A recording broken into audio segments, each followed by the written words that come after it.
This most recent.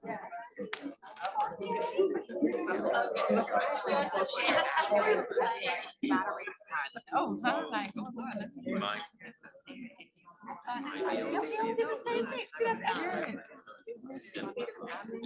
I looked at it. I mean, the question. Right. In the emotion, I don't know how to prepare. So. Yeah.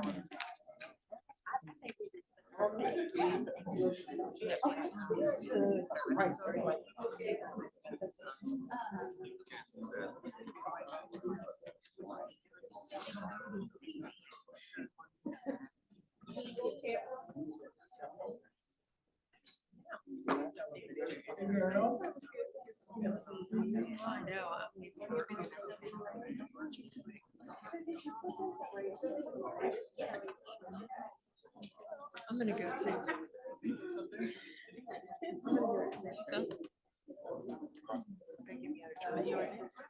I'm ready. Yeah, because I called. He's gotta get water and.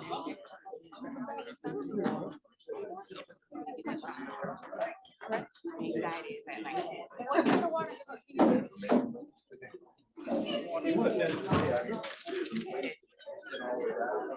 An email.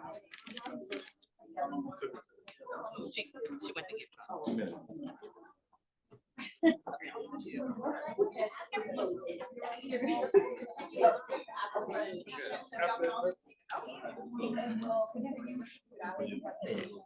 Hi, everyone. Please find your seats. We're gonna get started.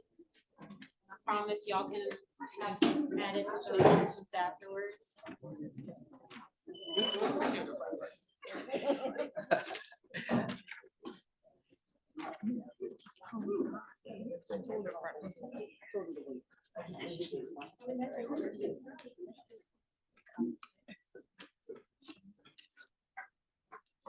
My name's Kaylin Lee. I am the communications specialist in the marketing department here at Touro, and I also serve on the DEI committee here at Touro. And I just want to welcome everybody for coming here today for this very important discussion. Black History Month is a time to celebrate achievements in our history, discuss progress that we're making, and reflect on how we can come together to shape a brighter future.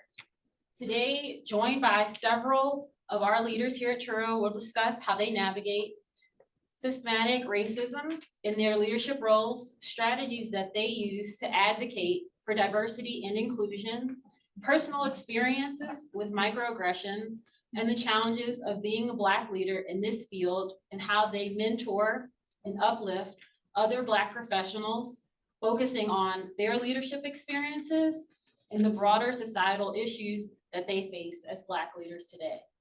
So I'm gonna welcome Ms. Lisa Lafayette to the stage, and she's going to be our moderator for today's discussion.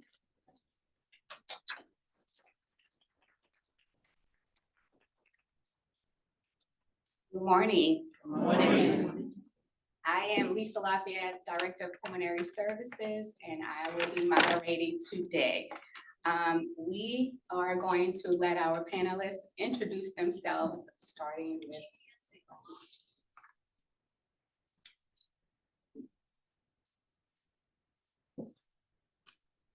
Good morning. My name is Deidre Clark. I'm a cardiac electrophysiologist here at Touro. I am from a little small town called Vacherie, which is about 50 minutes from here, little country town. I'm a proud graduate of Xavier University. We're just celebrating the 100-year anniversary this year. It's the only Black Catholic HBCU, but it's an HBCU nonetheless. Several HBCUs in New Orleans, very proud of those.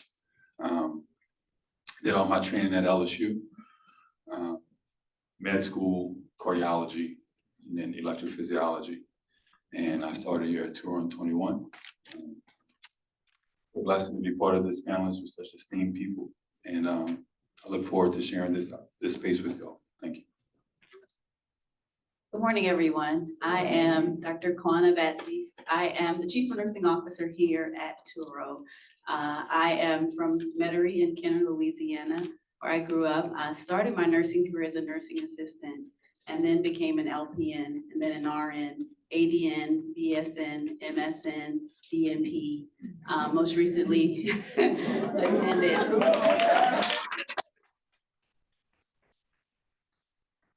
Fellow of the American Academy of Nursing. Most recently attended Harvard Business School. Harvard has a Women of Color Leadership program, so I had the opportunity to also attend Harvard. And I'm a law student at UCLA, studying law and health policy. So,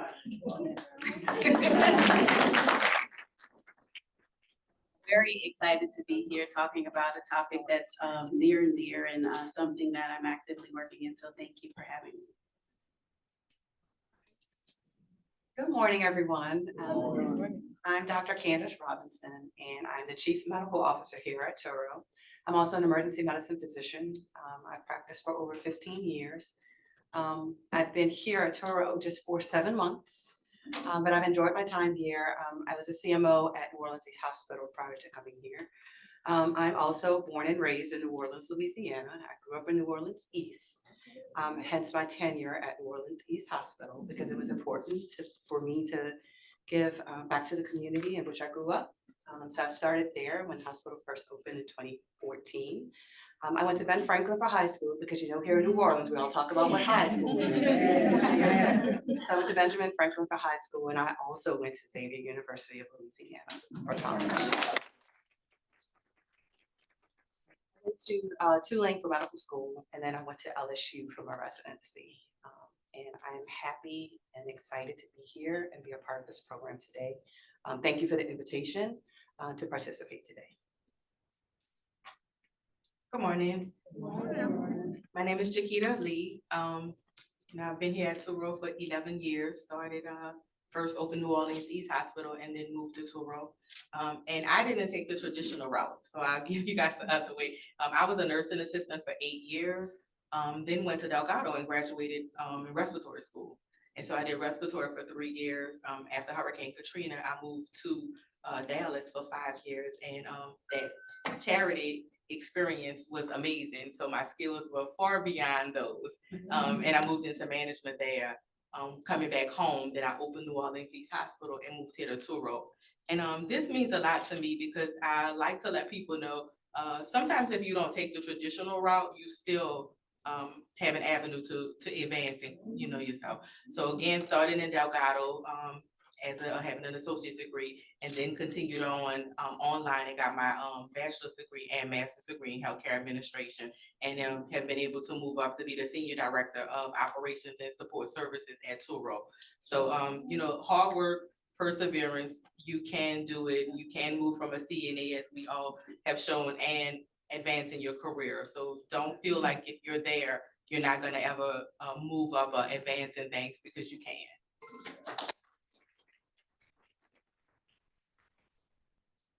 Good morning, everyone. My name is Dr. Ashlyn Naylor, and I am a native of New Orleans. I was born and raised here.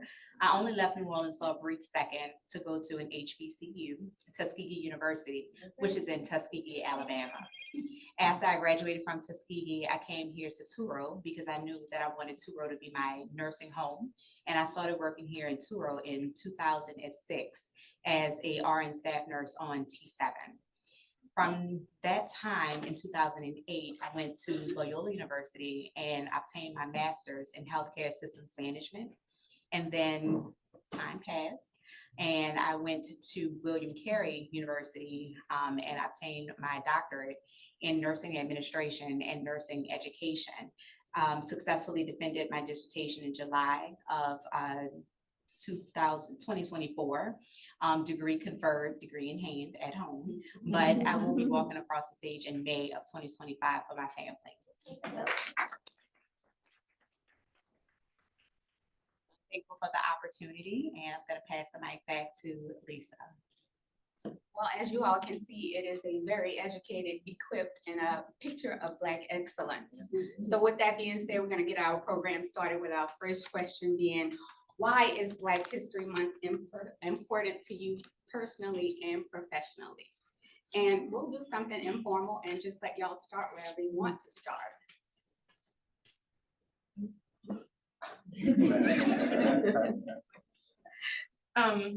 I think Black History Month is very important to me. It just gives us an opportunity to highlight some of the Black excellence that's in hospitals. It gives us an opportunity to reflect on our past history, you know, where we've come from and where we are today as a culture, as a race, and just shows that we have achieved a lot, we've done a lot, we still have a lot to do, but you know, we have already accomplished a lot. So it's really important that I think that we all take a moment and stop and reflect on our past and then reflect on the future of the present of where we are, and then reflect on the future of where we want to go. For me, Black History Month is important because it gives us an opportunity to celebrate the accomplishments of people who look like me. I learned something new every Black History Month of someone that's an African-American person who did something great that I didn't even know. I learned about a new ophthalmologist who was Black. I was like, who's that? I don't even know who that is. I sent it to Jessica. I was like, I need to double check that this is actually accurate. But I think it's always great to look at the amazing things that we've done that we might not even know about. And it makes us focus on that for this month. And it's always a pleasure to do that. For me, Black History Month is important because it gives me an opportunity to think about the struggles that the people before me have gone through, the things that they've attained, and what it really took for me to be in the position that I am in. It gives me the opportunity to reflect on my grandparents. My grandmother was a housekeeper. She worked at Sears. She did that her whole life, and at one point she took care of a white family. And so for me to be in the position that I'm in, I reflect during Black History Month on the backs of the people that I stand on. And I think about what I can do for my children and my grandchildren in the future for the people who come behind me. So it's really a time to reflect. And it's also an opportunity to be proud to be Black. All year we want to be proud, but during Black History Month, it seems like it's more okay for us to celebrate ourselves. So we stand a little taller, we smile a little brighter, we look at movies, we reflect on who we are, we eat food. So we are more of a family during Black History Month. It makes you feel really good. So that's what I love, even though it's the shortest month of the year. It's still a time to reflect. Yeah, and I would probably like to piggyback off what you said. For me, Black History Month is important for all the things that everybody said. The struggle for me personally is kind of a huge thing, because if you look at kind of the accomplishments of all the people that, like Candace was saying, people I learned about every day. You know, every year I learn about somebody different. It's always, for me, under the backdrop, like some of the things I kind of struggle with today, then I imagine what kind of these people had to deal with 10 years ago, 20 years ago, 50 years ago, 100 years ago, when they first hit the shore of 1619. All of those things, they help keep me grounded and rooted in what our community has gone through, to kind of give me the opportunity to stand. You know, we commonly talk about standing on the shoulders of our ancestors. And again, as everybody has eloquently discussed, I would not be here without these people who have paved the way before me. And it's not just physicians. Of course, we highlight like the people who did great things, but for example, you mentioned her grandmother. My mother was the first person in my family, first Black person to go to college. She was born in 1946. You know what I'm saying? It's like, that history is not that long ago. That history is, that's my mom, Ruby Bridges. I've talked about Ruby Bridges in the past, who integrated the William Franz School. That woman is like in her 60s, right? So like that history is not that long ago.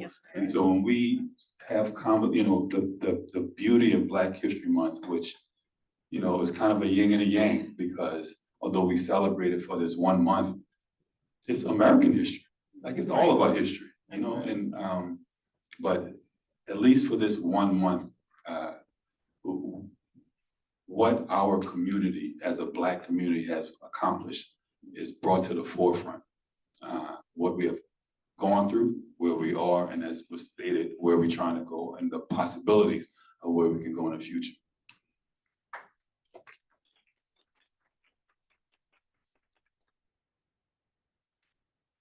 So I would like to underscore something that Dr. Clark said about it not being that far long ago. Talk to people, particularly, of course, Black people who are 85, 87. A lot of them didn't really complete school. So just thinking about my father, because clearly I stand on his shoulders. He only had a 6th grade education. And from having a 6th grade education, he had enough knowledge to be able to go to school, Jefferson Vocational, which is now Delgado Jefferson campus, but to pick up a trade and to do that work, excel at it. He was one of the only African-American welders in the city of New Orleans that worked for Bow Brothers. But with that trade, he was able to send my sister and I to college to make sure that we went well above and beyond. So when I think about educational advancements, living with and being with my father, who only had a 6th grade education, was able to produce children who was able to go forward and get PhDs. That's a big accomplishment in a short amount of time. So with that being said, I do believe it is a short time that we have had these advancements, and we need to recognize where we are and understand that, yes, we have a lot further to go, but we have a lot further to go with helping and uplifting each other and being there for one another, helping the next person achieve their goal. That's why it's important to me. Often of our parents, grandparents, and their experiences. And with that, that brings me to my next question about mentorship. What role models or mentors have been crucial in your leadership journey as a Black professional? You can start actually, since you have the mic. So the role model that I would like to discuss is Jackie Barry.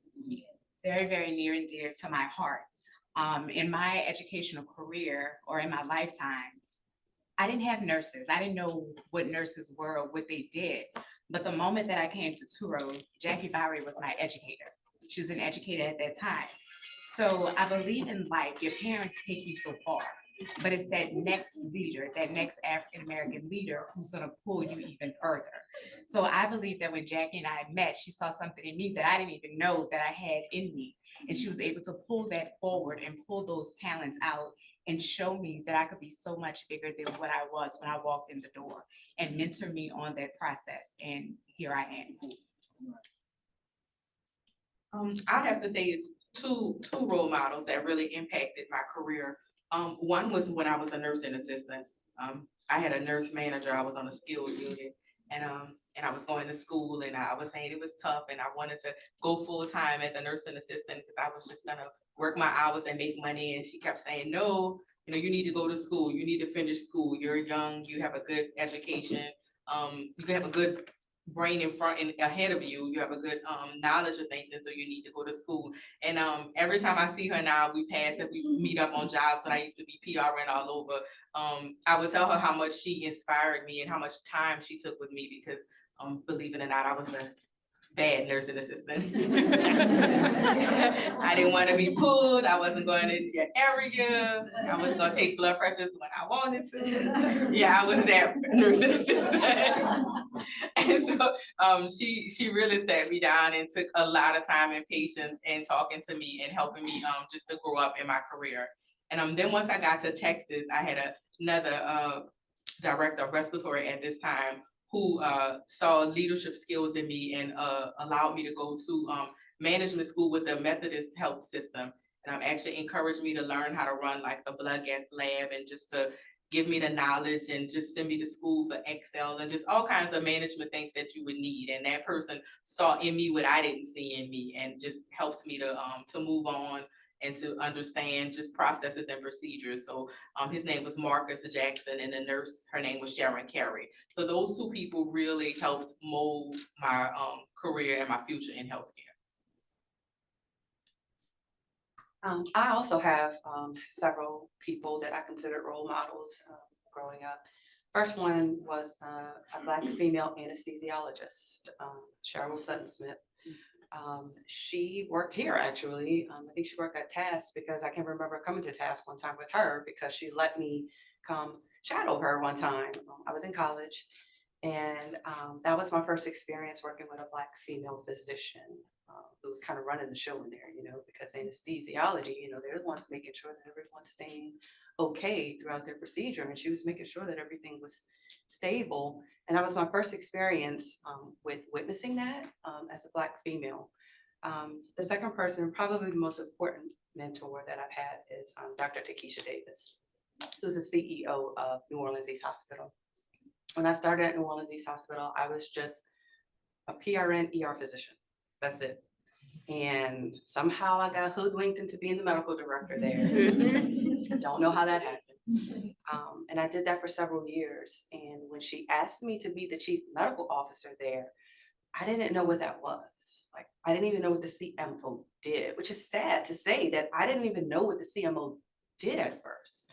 So I had to take the time and effort to figure that out. Like, I did some research. I didn't just say, sure, okay. You know, I figured it out, but once I got in the role and realized the importance of the role, I was actually very moved by the fact that she even thought I could do that. Like, she saw something in me that I didn't see in myself at all. I didn't see myself as a leader. I'm an ER physician. You know, we like to go to work and go home. You know, that's what we do. So to be able to pivot to being a leader or in a leadership role is not something that I ever saw for myself, but somehow she did. She wanted me to be the medical director. I actually was the medical director before she started. And then when I met her, she encouraged me to stay in the role, and then she asked me to be the chief medical officer. So for me, it's really how I got my start in doing this. I realized that I do like it, and I'm glad that she saw something that I probably never would have seen. And I do believe I'll forever be grateful to her for seeing that in me, because I don't think that I would be here today if it were not for her. Thank you, Dr. Robinson. I would say for me, as an African American, a Black woman as a CNO and a mentor is something that you probably don't have. I learned when I came to Touro, I've only been here since December, that I'm one of 2 African American Black CNOs in the state of Louisiana. And the other one is CJ. So kudos to LCMC for moving forward with diversity in their leadership. Being in a role that has traditionally been the role of a white female, as a Black female, it's really hard to find mentors, but what you do have is allies. So having allies to be able to support me through my journey has been really pivotal in me growing as a nurse leader. I've found my peers to be my mentors because the folks who were supposed to mentor me did not want to mentor me. They wanted to tear me down. So finding that support outside of what is supposed to be my peer group is what has sustained me as a nurse leader, what has made me stronger, but then also being able to connect to other African-American people in leadership roles that may not be in nursing, but through NACI and other organizations, being able to find that foundation has really helped me to be able to help others. And it's sometimes looking at the behaviors that you don't want to see is what creates the person you want to be, if that makes sense. So that's really what I've done in my leadership journey. You know, I can remember being a young nurse and knowing there was a CNO and having no idea who that person was, and still this day haven't met that person in some of the hospitals that I've worked in. So I've tried to role model the behavior that I wanted to see as a young nurse, and I hope that I'm doing that here at Touro. But I think that mentorship is something that we all can aspire to, and we all should be mindful of, that folks are watching us all the time. It's a heavy burden to bear, but it's real. I kind of agree with a lot that has been said. As far as role models and leadership, to be candid, there's, as what it's, you know, it's not a lot of Black, especially Black men, physicians, cardiologists. As far as I'm an electrophysiologist, I'm the only Black in the state. you know, the only one of 4 million people. And so,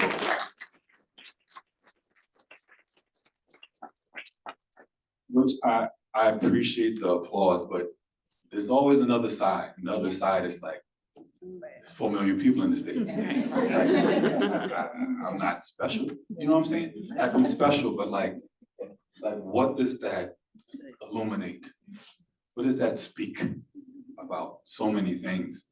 You know, and in reference to, you know, what some of the panelists have talked about mentorship and role models. To be candid, my father and mother, you know, I hear my father's voice in my head today, in which he would tell me all the time, you know, let your work speak for yourself. He used to tell me all the time, it's gonna be twice as hard, you're a Black man, it's gonna be twice as, you know, these are the type of things that, you know, I'm sure we have all heard from our family. It's gonna be twice as hard for you. And, you know, what does that mean? Like, what does that say? But nonetheless, he would tell me, let your work speak for yourself. And so I remember as a little boy, he's telling me that. And so I've done the best I can, especially as I've gotten older, even though there've been trials and tribulations about that has always been in my head, let your work speak for yourself. So I try to treat all Free people. at ZipRecruiter.com/way up. That has been a big thing for me. My mother, another big role model for me, because my mother would always tell me, even to this day, and thankfully she's still with me, you know, always be accountable. You know, when we talk about leadership, and you know, leadership has leader in the word. And so part of leadership is being, you know, accountable to the people who you are trying to lead. And so when my mom talks to me about that, till this day, about certain things, those are things that stick with me. From a professional perspective, unfortunately, there's not been a ton of people that I could draw on, but to highlight a couple of people, there's a Dr. Keith Ferdinand, one of the first Black cardiologists in New Orleans. There's a Dr. Emmett Shapatal, who I consult with today, in which, again, some of the things that I feel as though I struggle with, I can only imagine what Dr. Ferdinand struggled with in the 70s. Dr. Shapatal was part of the first inaugural class of Tulane Med School integrating, right? And that was in the 70s, man. That was like 40 years ago, 30 years ago. That's crazy. So those things never are out of the purview of my periphery about the challenges and struggles that we've had to overcome, and the things that I can do as far as like with patients, especially our patients, and people that come underneath. So when it talks about mentorship and leadership, although I have not had many, I'm mindful of trying to pay that forward moving forward. Excellent. So as you guys can see that, you know, there's still room for progress in a lot of aspects, and each of us have the capacity to be a mentor. To some of the points that were brought up, as you, Dr. Clark stated, he is one of one.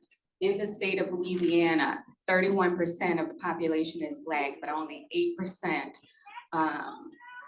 of them are practicing physicians. To the physicians on the panel, can you speak on the important role that Black doctors play, especially within the Black community? That would be Dr. Robinson and Dr. Clark.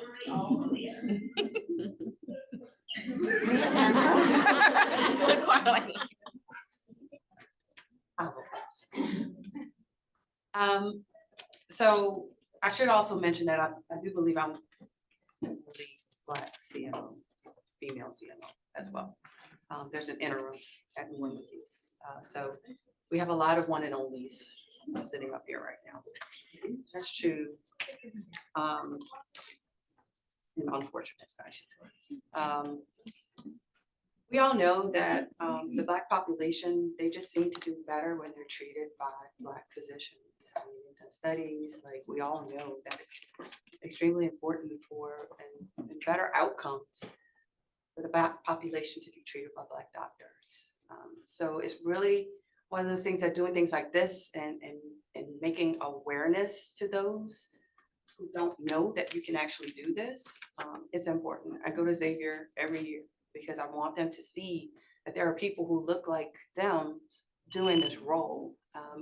I want them to see me as a Black physician, but also as hospital administration, because I don't want them to be like me, not knowing exactly the impact that you can have from a hospital administration standpoint.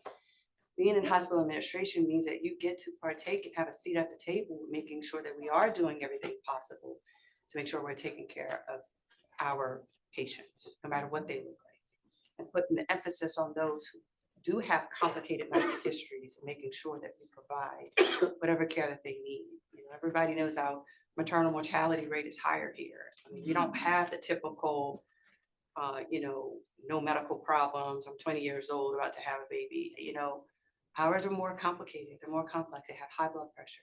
You know, some of them have end-stage renal disease. Like, we have to be willing to put forth the extra effort. And a lot of times they do better when they're managed by patients that look like them, by physicians that look like them. So being a part of that is important. And that's why it was important for me to still work clinically here. So even though I'm in administration, I still work in the emergency department a couple of shifts a month, because that's just what I want to do for myself, but that's also what I want to do for our patients, because I know that when I'm taking care of them, their outcome will likely be better. So at this point, I have no intention to stop working clinically, because I know how important it is for the well-being of our community.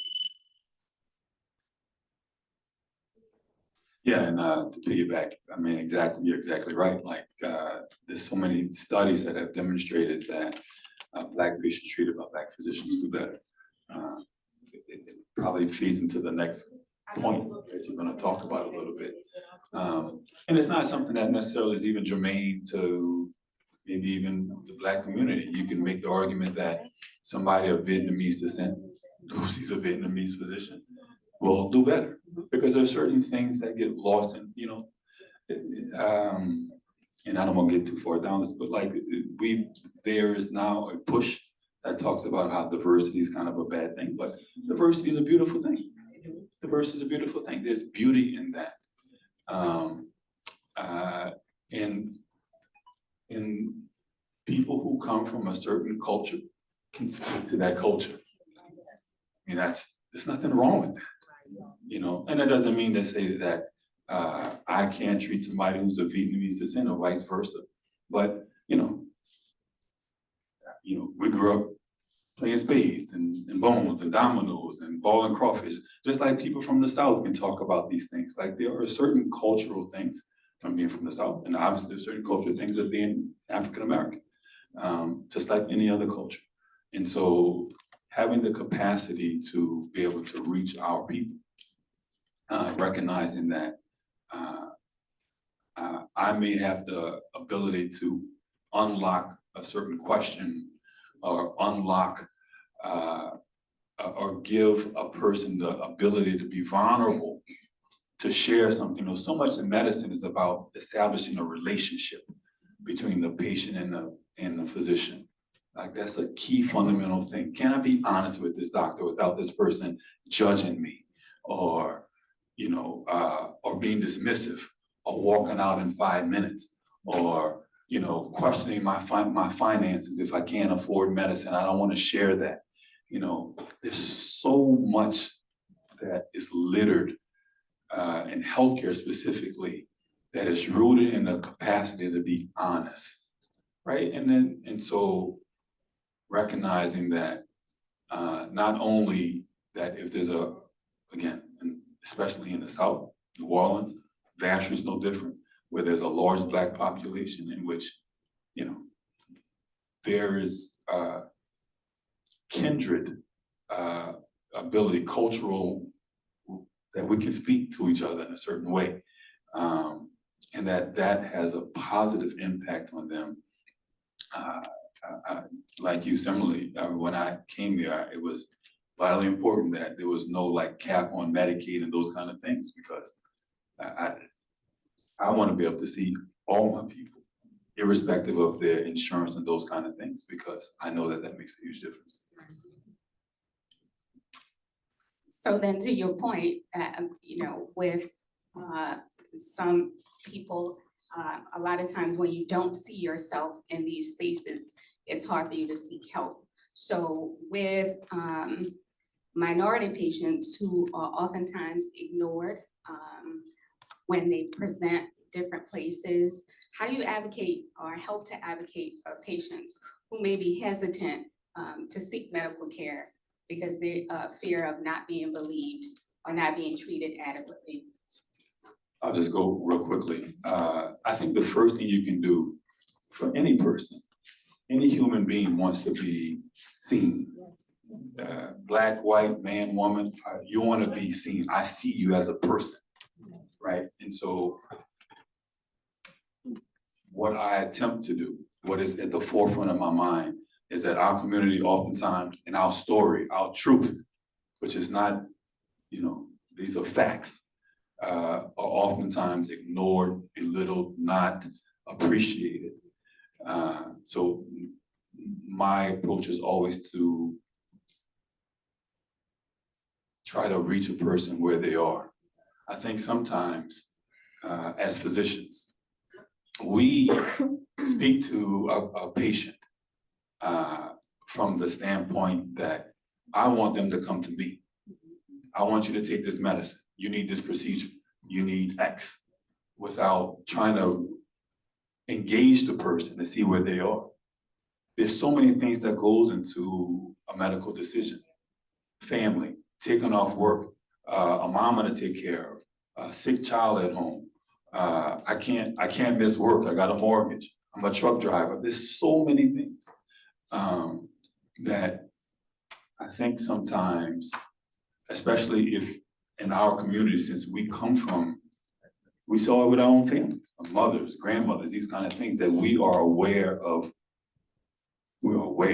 addressing these things with people up front. I would be remiss not to also comment about some of the issues as far as healthcare, is because, in my view, we sometimes, as when I say community, I'm talking about the nation writ large, ignore history. If you look up the father of obstetrics, that guy, and the way that obstetrics was advanced with surgical procedures on Black women without anesthesia, right? When you look at the historical truth of the Tuskegee and what these Black men had to deal with, injected with syphilis, and we're gonna study these Black men without treatment from the government. And so this is all truth, like, and these are the big ones.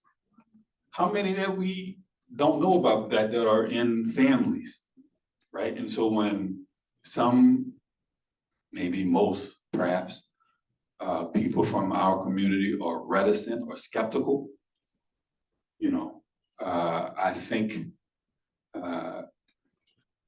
they have reason to be. And I think it's incumbent, and these things feed each other. So if you're a person in a community who's been through these things historically, as far as healthcare, right? Dr. King talked about, disparities in healthcare is the worst. People come to you in the most vulnerable state. Life is very precious, very valuable. You only get one. And historically, the manner in which our community, our health has been dealt with has been troubling, to say it mildly. And you then ask the same community to put my faith in. I mean, come on, man. And so,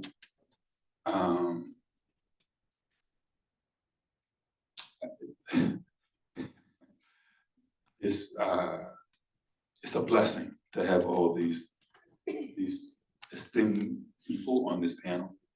Because, you know, not only do we want to serve our community, when we see people, we're seeing our own family.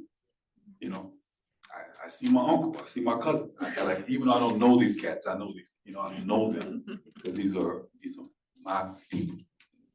Anyway, so. In the essence of time, if you wouldn't, we'll start with you, Dr. Robinson. We're gonna move our program along. Because it's not a lot of Black leadership that you often find. Certainly this is the first facility that I've worked at where there's this many Black leaders. Do you feel the burden to represent for your culture? Honestly, I don't consider it a burden. I consider it a blessing. I look at it as an opportunity for people to see that this is something that as Black people, we can do, despite what you might think that we can't. We can do everything and anything that anyone else can do. So I don't look at it as a burden. I like it. I like the fact that people look at me and see something maybe different, but the same, you know. I do everything that everyone else does as a CMO, despite the fact that I'm a Black female. And I think that that says a lot, and I don't look at it as being something negative. I really do try and look at it as being something positive.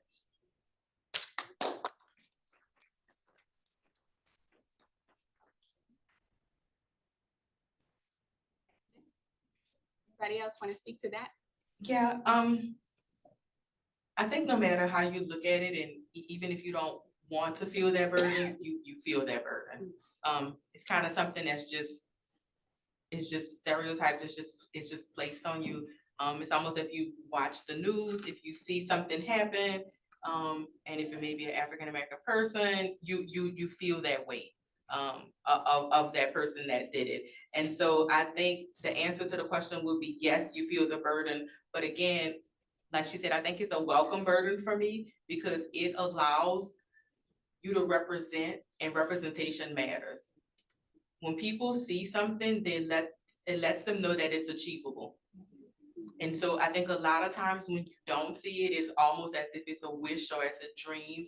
But when you can see someone sitting, or a panel of people sitting in front of you, it allows you to recognize that it is achievable. So I think I say yes to the burden, but I wear the burden proudly with the crown and say, yes, you can achieve what you want. Ashland, we want to leave enough time so that we get audience questions. But last question for the entire panel would be, what advice would you give to aspiring leaders navigating healthcare? The advice that I would give to aspiring leaders in navigating healthcare is to stay focused. Stay focused on your why and know why you're entering into the profession of healthcare. There are so many things that we as Black leaders encounter that sometimes we may have to overlook to stay focused on the goal. So my advice to them is to stay focused and to truly know your why you're here, and why are you doing the job that you're doing in healthcare. Yeah. Definitely to piggyback off of that, what she said, stay focused, and I say stay true to yourself. It'll be places and spaces you'll be in that may want to change you. They may not like your story, may not like your speech, your tone. And I say stay true to yourself. Keep your integrity, stay focused, realize what your goal is, and always be aware of opportunities. Sometimes there's opportunities around you, and I don't know if we don't always pay attention to them, or sometimes we're fearful of making the move and taking it, but be aware of opportunities and always, take the initiative to say, I'll learn this, I'll do this task. And sometimes those tasks may not always come with a monetary, goal, but it's education. And once you learn something, one thing my grandmother always told me is they can't take away from you what you know. That's right. Sometimes you're gonna have to get that education, or you're gonna have to learn that task, or you're gonna have to do it, and you may not get a dollar amount to it, but the education is worth so much more. So stay focused to your goal, always take the initiative to learn something new that's out there, and it may not always come with a monetary donation, but amount, but the education is priceless. My answer is similar to Shakita's. I always say you should always be yourself, but also be willing to listen to feedback, because we're all learning, and the way we might handle something might be better just by getting a little bit of feedback. That doesn't mean you have to change who you are as a person. I also feel like you should always give 100%. Like always give 100%. Be that person who's willing to go the extra mile. Be that person who's willing to learn something new that you might not know, because you never know when you might actually need that information. You might end up in a situation where no one around you knows how to do it, but you do. So that goes a long way, and it happens often. I came from a small facility, so I had to learn how to do a whole lot of stuff, and it's actually been very useful for me here, when people might be not know how to do it or might be too busy. If I already know how to do it, I can usually just get it done even quicker maybe than having to reach out to someone else. I'm not saying take a whole bunch of extra work on yourself, but knowing how to do it can be extremely useful and beneficial for you for future opportunities. I would say be humble. As you move through your leadership journey, it's always important to be humble, to understand that you could always learn something, and your lessons can come from various different directions. So always be open to that. I would also say be graceful to yourself and understand that you don't have to be perfect. I think that the expectation as African American, as Black people, that we have to be perfect and that we have to be 100% or 200% better than everyone else is a heavy weight to bear. So I think, give yourself some grace, allow yourself to make mistakes, be open to feedback, be open to not doing the right thing, but be flexible, but, also to know who you are. There are things that you may experience as an African-American Black leader that will make you question who you are, but you also have to remember, who you are, whose you are, what got you to this point, and remember who your tribe is if it's your family. Sometimes, they're the only people who can help you with the challenges you have at work is your family. So I think that be mindful about, where your support is coming from, and that there's always an opportunity. Yeah, I would also like to add, in conjunction, your purpose. Define what your purpose is. Like, what am I trying to accomplish, or where am I trying to lead people to go? Staying grounded, staying humble, being open to feedback. These are all tremendous things that, listening to this panel, that you can learn from people next to you. I strive to continue to do that. Most important for me, again, continuing, is knowing when, because there will always come a point where for all people, it gets too much. There's a lot. And so having a place, whether that's going to church or your family, something like that, having an outlet, a healthy, positive outlet to help you kind of deal and cope when, the burden gets heavy.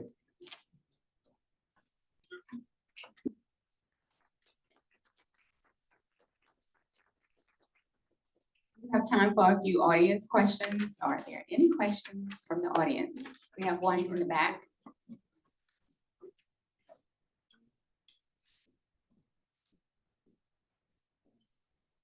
Good afternoon. I wanted to ask if either of you would push or recommend Touro/LCMC wanting the healthcare diversity certification from Joint Commission. To anyone. I'm familiar with the Joint Commission Healthcare Diversity accreditation. The hospital where I came from, UCLA, just obtained that accreditation. I do think that it's something that would be beneficial for us to look at if the Joint Commission continues to have it. Any other questions?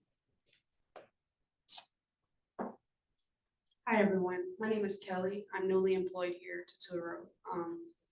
I have a question for Mr. Diedrich. You said you didn't have many role models. Well, if not not many. So my question to you was, to all of you actually, this month is to give credit. So I appreciate you for saying stay humble, stay focused, stay straightforward and get to your goal. But why aren't you giving yourself credit right now? So that was my question. You said you had no role model. Being the first is also something. So now you're starting the totem pole. You are a role model. You all can look back and say, hey, I wish I had someone like me, but I have me now. So you are one. If you have none.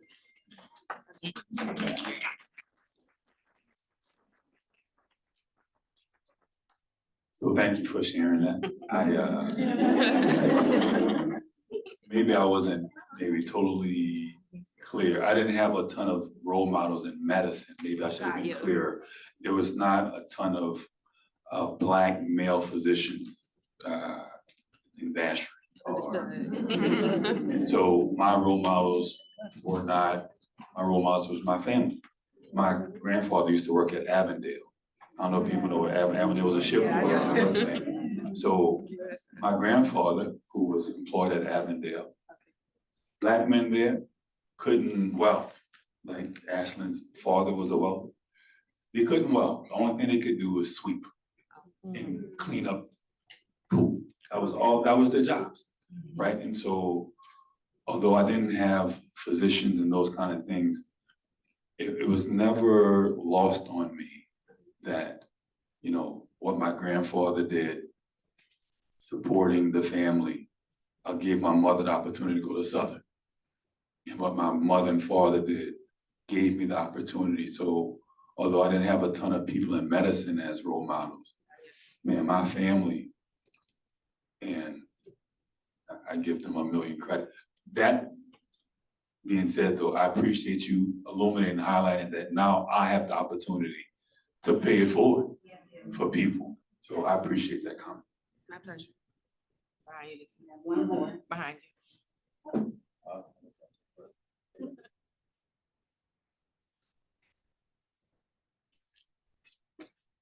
Thank you. I don't know if mine is as much a question as an observation as an older person, but I had so many things swirl through my head while you were talking, and I was focused on the word history behind you. And I saw the Black, I saw the red, the green, and the yellow. And I could not help but think of the brothers Johnson, who said, we have come over a way that with blood has been watered. We, meaning Black people. We have come treading a path through the blood of the slaughtered.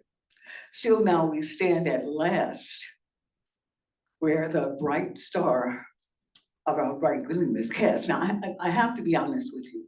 My mind went back to the place in Charity Hospital where I was born. I was born on the colored side of Charity Hospital during the age of segregation. And I would assume that there were white doctors on the colored side. I'm old enough to remember the doctor with a little black bag that came to the house to see my grandmother, who had gone to an HBCU that had had a medical training associated with it, Fisk or Howard University. Those days have changed, and all of you guys are examples of those changes that have taken place. And I just want us as Black people during this Black History Month to know from whence we have come and what the history is all about. I heard the Tuskegee experiment referenced here. I don't know how many people caught it, but I did. I could think of James Weldon Johnson, the outstanding African-American poet who was a part of the writing of the Black National Anthem, who died on a lonely highway while waiting for the ambulance to come from the all-Black hospital when the all-white hospital was nearby. And I sat here thinking about words like humanity when I heard someone speak of the fact that that's what we have to look at when we look at our patients first, and not think about can they pay for this? What is their background? Where do they come from? And so the history part of it really swells up in me right now. And so I just don't want any of us, and cogito ergo sum, I think therefore I am you, you are me, we are the most diverse people in this world. Diverse in our skin color, hair texture, manner of speaking, vocation, avocation, but yet we are one in our humanity. We hold these selves to be self-evident, okay? But in the medical field, I salute you. I think of the Lord Beaconfield Landry's, his black bag on the West Bank. I think of my grandmother's doctor who came to the house when I was a little girl to see her in the bed with his little black bag. And so all I could think of really was from whence. And let's not forget, history is a look back, but I like to call it American history because you cannot separate it. We are truly one.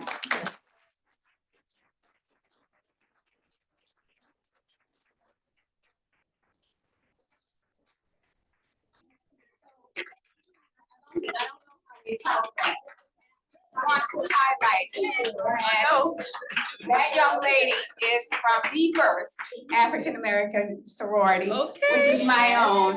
That would be Alpha Kappa Alpha Sorority Incorporated. She has spoken many times, and if you've probably ever been blessed to hear her do Maya Angelou's Still I Rise, you have been blessed for it. With that, this is the culmination of our Black History program. I will turn it over to Kaylin for some final words, but I thank you for being an attentive audience and for letting me moderate the first and hopefully not the last Black History program at Touro. Good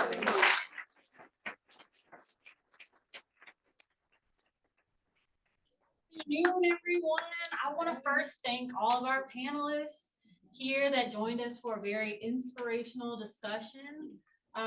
You know, we've come a very, very long way, and Black History Month, it grew from a week to a month in 1976, recognized by President Gerald Ford. And even though Black History Month is celebrated nationally every February, you know, it's American history, and it really should be celebrated every single day, every single month.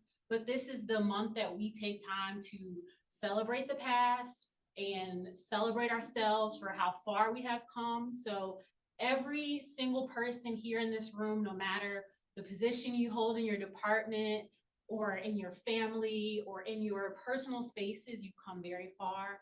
And thank you guys for joining us today, and let this not end here. I want everyone to think about how you can advocate for your minority teammates and how you can speak up for them and uplift them in their career, because 2025 is our year of opportunity here at Touro.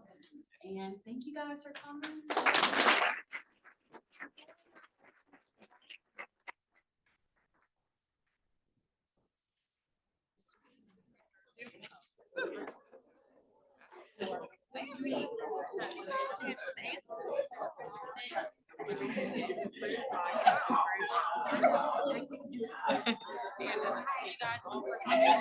For having me.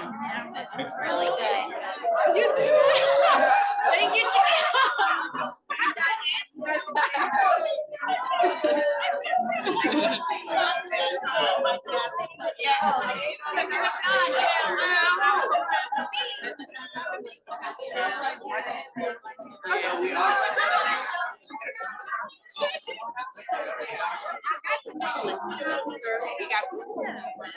She was like, you might want to get a seminar. Why we stand in front of me?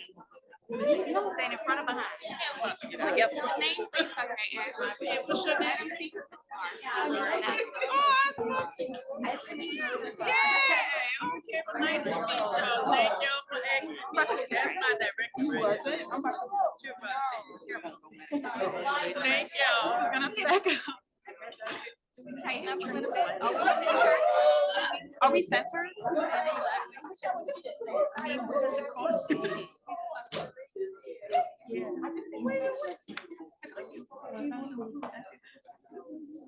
We're gonna have to send it to one more.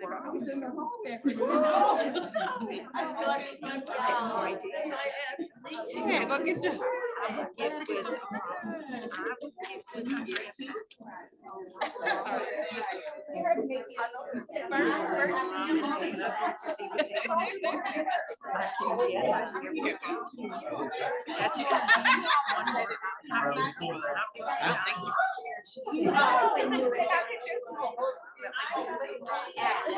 We do them. I'll be the support.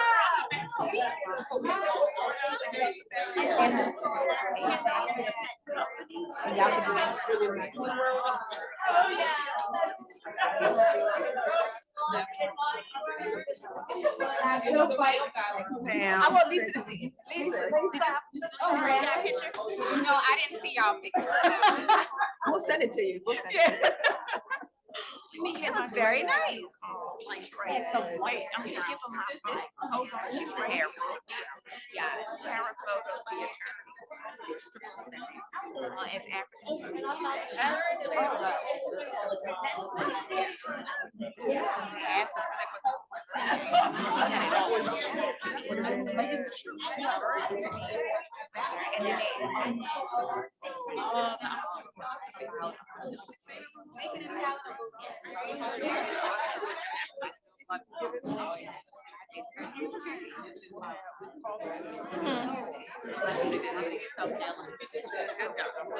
Yes. I say use the machine. I finished all of you was my I had it just before I came down.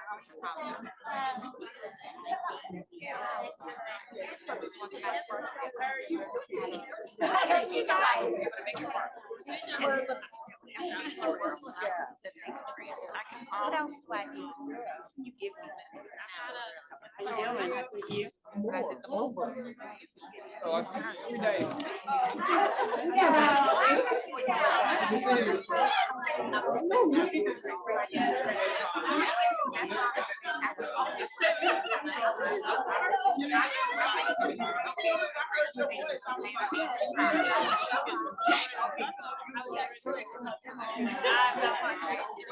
I say you got again. My daughter. I'm a doctor. Whatever she See, wants. when we used to use one world. She loved our general. Yeah, and Vietnamese. The pictures if you have it. Sarah, I think we want to I would ask and then just put Mary.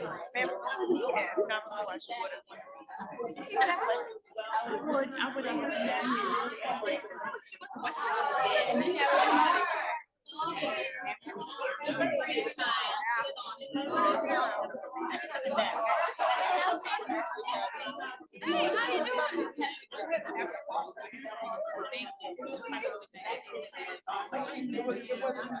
You know, hey my girl, you been